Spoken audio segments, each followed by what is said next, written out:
Cachoeira dos Pretos. A Cachoeira dos Pretos é um dos principais atrativos naturais do município de Joanópolis, no estado de São Paulo, Brasil. Com uma queda d'água de aproximadamente 154 metros de altura, é considerada uma das maiores cachoeiras em volume de água do estado.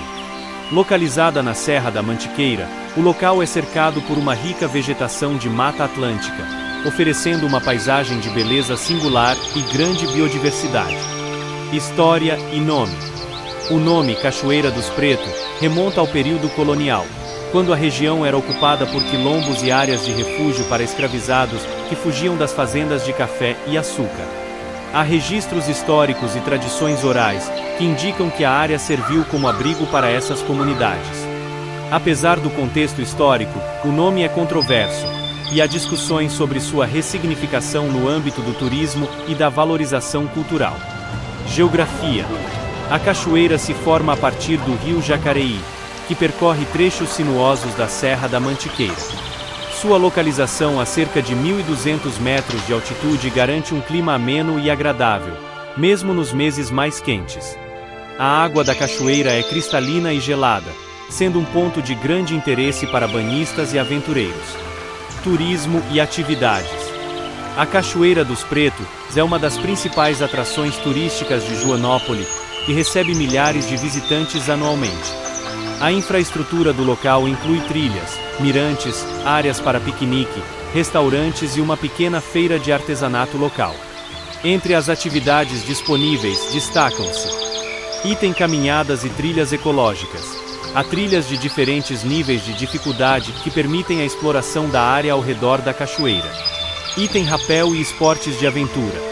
A altura e a formação rochosa da cachoeira são ideais para atividades como rapel e escalada. Item banhos nas piscinas naturais. A base da cachoeira forma pequenas piscinas naturais que atraem os visitantes nos dias quentes. Conservação ambiental. A Cachoeira dos Pretos é uma área protegida, e sua conservação é essencial para a manutenção dos ecossistemas locais. A Prefeitura de Joanópolis e organizações ambientais trabalham para evitar impactos negativos causados pelo turismo desordenado, promovendo práticas sustentáveis. Curiosidades. Item: a cachoeira já foi cenário de diversas produções cinematográficas e televisivas devido à sua beleza cênica. Item: é considerada um ponto energético por espiritualistas, que acreditam que a força da queda d'água traz equilíbrio e renovação espiritual.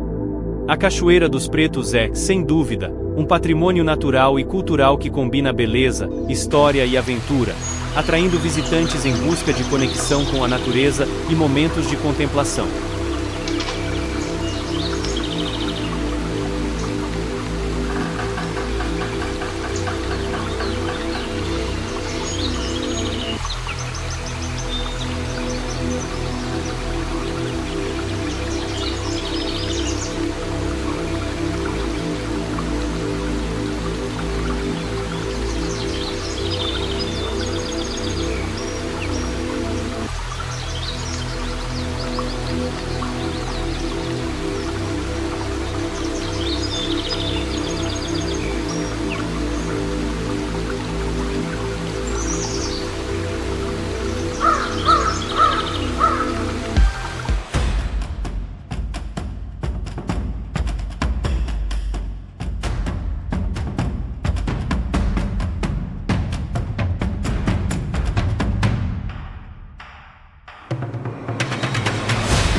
É lindo aí?